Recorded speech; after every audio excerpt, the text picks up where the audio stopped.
A few moments later. Hello বন্ধুরা, welcome back to my new blog. তো সবাইকে welcome আর সবাইকে শুভ সকাল।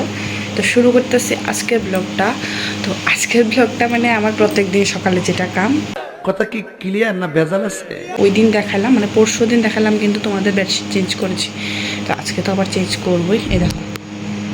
তো বেডশিটটা এখন চেঞ্জ করব, তারপর ঘরটা গুছাবো, তারপরে তোমাদের সামনে আবার আসবো, ঠিক আছে?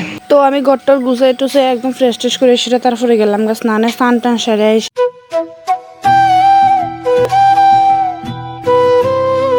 আমার বাড়িতে একজন আইতেছে। তো কে আইতেছে? তো সে হচ্ছে ত্রিপুরার মধ্যে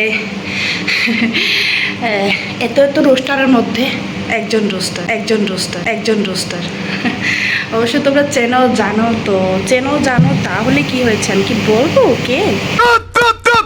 তো তোমরা অবশ্যই পুরো ভিডিওটা দেখো, কে বা কাহারা তোমরা কিন্তু দেখলে বুঝতে পারবে। তো এখনও আসে নাই, আমার হাজব্যান্ড গেল আনার জন্য। তো এখন দেখি কতক্ষণ লাগে, ঠিক আছে? এই দেখো হায়া ফুসছে। তো আসার পরে তারপরে আমারে কিন্তু দেখছে না, আমি উপরের থেকে ভিডিও করতে আসলাম। তারপরে হঠাৎ ঘরের ভিতরে ঢুকে যান আমারে দেখছে, তখন কি হাসাহাসি দেও আমরা। তো এত হাসাহাসি করতে আসলাম, কারণ হ্যাঁ আমার দেখতে আসলো না করতে ভাবতে আসলো যে মানুষটা আসলে সে লুকায় লুকায় কোরআন থেকে ভিডিও করতেছে। শুধু আমার হাতে রান্না মামু।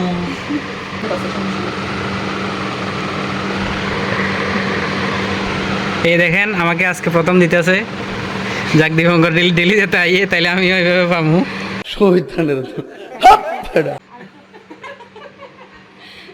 তো এখানে আমি ভাতটা দিয়ে গেলাম। তো ভাতটা দিয়ে সেটা দীপঙ্কর ভাই মেয়ের সাথে ফাইজলামি করতে আসলো আর কি। কষ্টে মষ্টে খাইবো, বেশি কিছু নাই। কষ্ট দেখছো নি, এটি কিন্তু মাংস, ঠিক আছে? ও কষ্ট খাইতেছি মাংস দিয়া। ঠিক বলেছো। মাছ, বাঙ্গা মরিচ,